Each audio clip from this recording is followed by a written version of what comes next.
안녕하세요. 쇼킹TV의 톰슨입니다.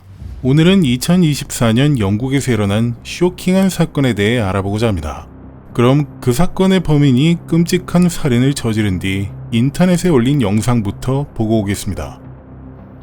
On June 30th, my sister decided to make the only correct choices in episode 1 of season 1 of The Walking Dead games, and for that her face will be mutilated further than necessary. I also recall a video by Living Echoes on YouTube, Best of Lee and Clementine Definitive Edition. It was a compilation, and he decided to kill Larry in front of Clementine, and then I later learned he decided to kill St. John's in front of Clementine. I am the chosen one, chosen by Clementine. I am guided, as Christians are guided by Jesus Christ. And there will be no more killings of Larrys in front of Clementine, no more killings of St. John's in front of Clementine. And overall, Clementine's content will be preserved, maximized. That's the message I want to give out. 이 남자가 말하고 있는 클레멘타인이라는 사람은 게임 캐릭터였습니다. 그 캐릭터를 예수님과 같은 신으로 모시고 있는데 자신이 그 캐릭터에게 선택받은 사람이라는 얘기를 하고 있습니다. 그런데 문제는 자기 여동생과 어떤 유튜버가 그 클레멘타인의 앞에서 살인을 저지르는 끔찍한 짓을 했기 때문에 응징하겠다는 말을 하고 있는 겁니다. 이 정신나간 청년의 이름은 니콜라스 프로스퍼, 18살로 1년 반째 집에서 놀고 있던 백수였습니다. 그럼 이제 그 사건을 자세히 알아보도록 하겠습니다.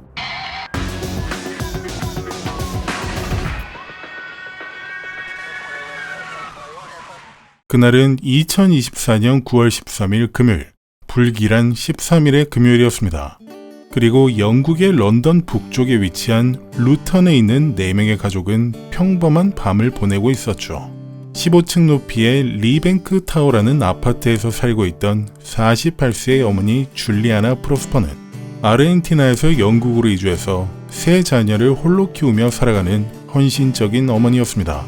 16살의 아들 카일은 축구와 복싱을 좋아하는 밝은 소년이었고 13살의 딸 지젤은 학교에서 모범생으로 통하는 착한 아이였습니다.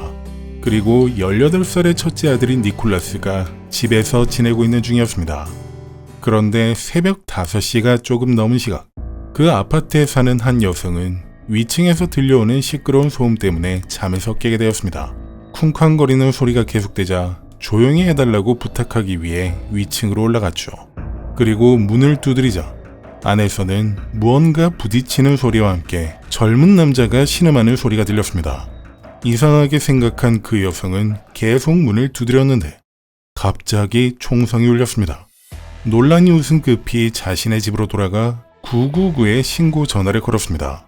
그리고 오전 5시 30분이 되었을 때 무장 경찰을 포함한 경찰팀이 현장에 도착해 강제로 문을 따고 들어갔습니다. 그리고 그들이 목격한 광경은 상상을 초월했습니다.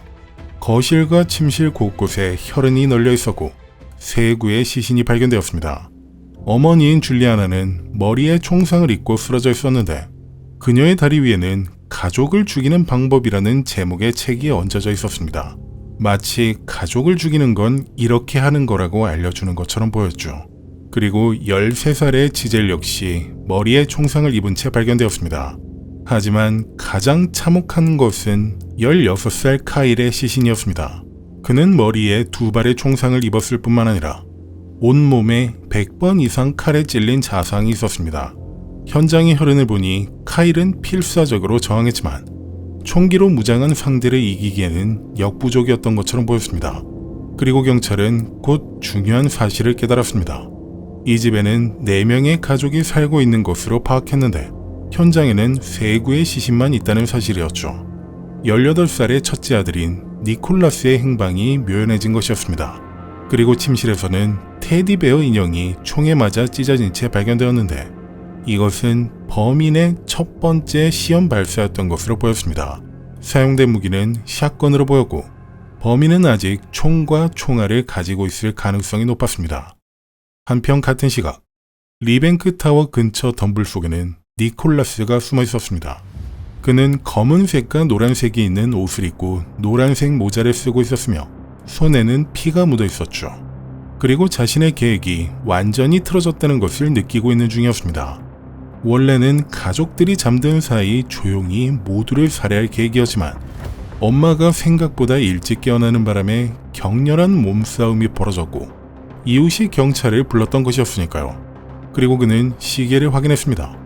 아직 새벽 6시 반이었고 자신이 계획한 다음 범행 장소는 아직 문을 열지 않았을 것을 알고 있었습니다. 그 다음 범행 장소는 자신이 예전에 다녔던 세인트 조셉 초등학교였고 경찰이 출동하는 바람에 모든 계획이 무너졌습니다. 하지만 일단 계획대로 사전에 녹화해뒀던 영상을 페이스북에 업로드했습니다. 여러분이 처음에 보셨던 바로 그 영상이었죠. 자신은 클레멘타인이라고 하는 게임 캐릭터에게 선택받은 자라고 하며 그 클레멘타인에게 정서적 고통을 안겨준 여동생을 죽이겠다는 식의 말을 하는 그 영상 말이죠. 그리고 덤불 속에서 1시간 30분가량 숨어서 다음에 어떻게 해야 할지 고민하기 시작했습니다. 그런데 오전 7시 55분 브레밍엄 로드를 순찰하던 경찰차를 향해 니콜라스가 손을 흔들기 시작했습니다. 곧바로 차에서 내린 경관들은 그의 손과 옷, 심지어 안경까지 피로 얼룩져 있는 것을 볼 수 있었죠. 그리고 니콜라스는 침착하게 경관들에게 자신이 샷건과 총알을 어디에 숨겼는지 알려주었습니다. 경찰은 그 장소로 가서 덤불 안에 있던 장전된 샷건과 33발의 총알을 발견했고 그의 주머니에 있던 피 묻은 칼까지 발견했습니다. 그런데 여기서 놀라운 점은 니콜라스의 태도였습니다. 그는 전혀 동요하지 않았고 오히려 쾌활해 보이기까지 했으니까요. 경찰차 안에서 그는 가볍게 이런 말을 경관에게 건네기도 했습니다. 근처에 있는 학교들이 폐쇄됐어요? 그의 말투나 얼굴에선 어떤 감정도 후회도 보이지 않았습니다. 하지만 신문실에 들어간 그는 자신이 한 것은 살인이 아니었다고 주장했습니다. 그러나 그의 집에서 발견된 증거들은 끔찍한 진실을 드러냈습니다. 그는 9월 13일 자정부터 새벽 4시 32분까지 그러니까 사건이 일어나기 30분 전까지 온라인에서 이런 것들을 검색했습니다. 샷건으로 사람을 죽이는 방법, 목을 총으로 쏘면 죽나요? 게다가 학교 총기 난사범들의 영상을 시청했고 극단적인 수준의 포르노를 봤으며 시체 애호증에 관한 검색도 했습니다. 참고로 시체 애호증은 일반적으로 네크로필리아라고 하는데 시체에게 성적인 매력을 느끼고 성관계를 하거나 훼손하는 행위로 만족하는 이상 성욕 중 하나입니다. 그리고 노트에는 세인트 조셉 카톨릭 초등학교의 유아반 교실 배치도를 손으로 직접 그린 게 있었고 바로 옆에는 모두 죽이기라고 적어 놓았습니다. 이렇게 수사가 진행되면서 충격적인 계획이 드러났습니다. 니콜라스가 1년 이상 이 날을 준비해왔다는 사실이었죠. 그는 2012년에 미국 샌디옥 초등학교에서 26명을 살해한 애덤 란자를 모방하고 뛰어넘으려 한 것으로 보였습니다. 그리고 노트에 나와 있는 그의 목표는 자신을 포함해 총 34명을 죽여서 역사상 가장 치명적인 학교 총기 난사범이 되는 것이었죠. 그는 정확히 1년 전인 2023년 9월 13일에 세인트 조셉 초등학교에 전화를 걸어 학교 시간표를 물어봤었고 학교 웹사이트에서 교직원과 학생들의 사진을 캡처해 놓았습니다. 게다가 2024년 4월에는 검은색과 노란색이 있는 옷을 입고 나무 조각을 총 대신 들고 총기 난사를 연기하는 영상을 찍었죠. 8월에는 사격장을 예약했었지만 총이 없어서 가지 못한 사실도 확인되었습니다. 그래서 그때 그는 총을 구하기 위해 일단 총기 허가증을 정교하게 위조하였습니다. 로고와 서명, 종이 종류까지 연구해서 완벽한 가짜 총기 허가증을 만들었고 클레이 사격에 대해 공부하여 그럴듯한 이야기까지 준비하였습니다. 그리고 9월 12일 사건이 일어난 바로 전날이었습니다. 니콜라스는 위조 허가증을 가지고 총기 판매상을 찾아갔습니다.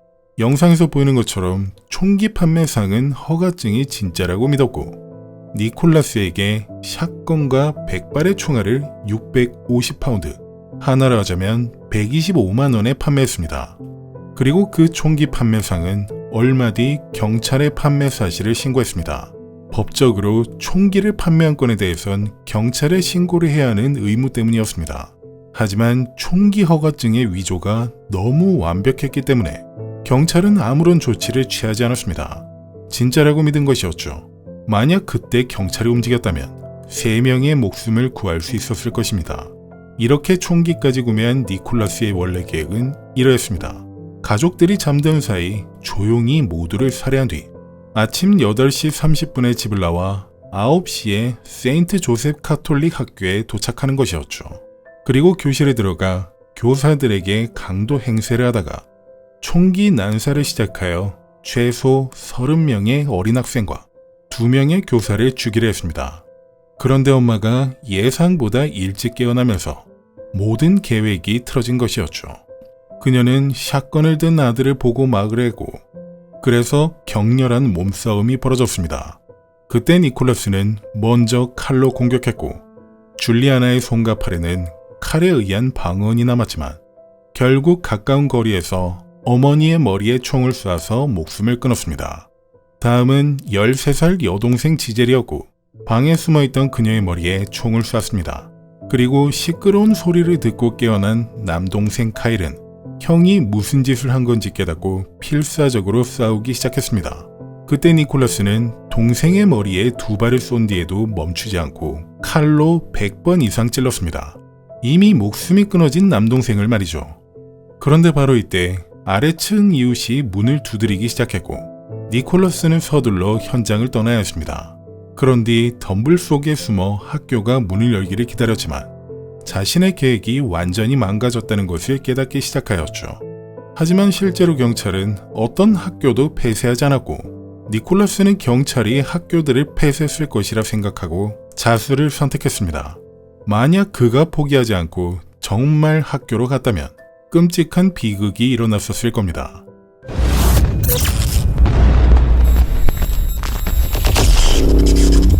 한편 니콜라스의 휴대폰을 통해 인터넷 기록을 조사하고 있던 형사들은 더욱 충격적인 사실을 찾아냈습니다. 그의 휴대폰에서는 200장 이상의 아동 성착취 이미지가 있던 것이었죠. 이건 시체 성애뿐만 아니라 아동 성애까지 있다는 게 직접적으로 드러난 부분이었는데 이건 한 사이트의 활동에서도 엿볼 수가 있었습니다. 사망사고 이미지를 공유하는 어떤 사이트에서 아동 성애를 옹호하는 댓글을 남겨 영구 차단당한 것이었죠. 참고로 이 사이트는 끔찍한 영상이나 이미지들이 많으므로 구체적으로 언급하지는 않겠습니다. 그리고 그가 손으로 쓴 노트에는 또 충격적인 말이 적혀 있었는데 내용은 이러했습니다. 나는 우리 가족을 먹어치우고 총기 난사 전에 칼로 위협해서 여자를 강간하고 싶다. 이렇게 수사가 마무리된 뒤 9월 16일에 열린 첫 사전 심리에서 충격적인 장면이 연출되며 모든 사람들의 이목이 집중되었습니다. 당시 그곳은 촬영이 허용되지 않았기 때문에 영상은 없고 현장에 있던 기자들의 기록에 따르면 니콜라스의 아버지인 레이먼드는 사랑한다 아들아, 네 잘못이 아니야, 알겠지? 이렇게 말한 뒤 눈물을 흘렸다고 합니다. 3명의 무고한 가족을 살해하고 수십 명의 어린이를 죽이려던 사람에게 네 잘못이 아니다라고 말하는 아버지의 모습은 많은 사람들에게 충격을 가져다 주었죠. 그리고 구치소에 수감되어 있던 니콜라스는 정신과 의사인 코이만 박사에게 자신의 계획을 상세히 설명하며 더 많이 죽였으면 좋았을 텐데 라고 속삭였습니다. 유명해지고 많이 알려지고 싶었어요.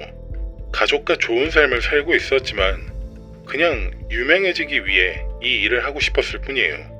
이렇게 그의 정신 상태를 감정한 코이만 박사는 니콜라스가 자폐 스펙트럼 장애의 증상을 보인다고 결론지었지만 이것이 그의 범죄를 설명할 순 없다고 했습니다. 확실하게 말할 수 있는 부분은 극도의 공감 능력 결여, 극도의 후회 결여를 보였다는 점이라고 밝혔습니다. 그리고 2025년 2월 4일 니콜라스는 모든 혐의에 대해 유죄를 인정했습니다. 3월 19일에 열린 선고 공판에서 그는 처음엔 출석을 거부했지만 판사는 강제 출석을 명령하는 일이 벌어지기도 했습니다. 그리고 치마 그럽 판사는 당신은 온라인 세계에 존재했습니다. 당신은 악명 높은 살인에 매료되었고 학교 총기 난사에 매료되었으며 시체 애호증을 연구했습니다. 당신은 명시적으로 샌디욱의 애덤 란자를 모방하고 능가하려 했습니다. 라고 말했습니다.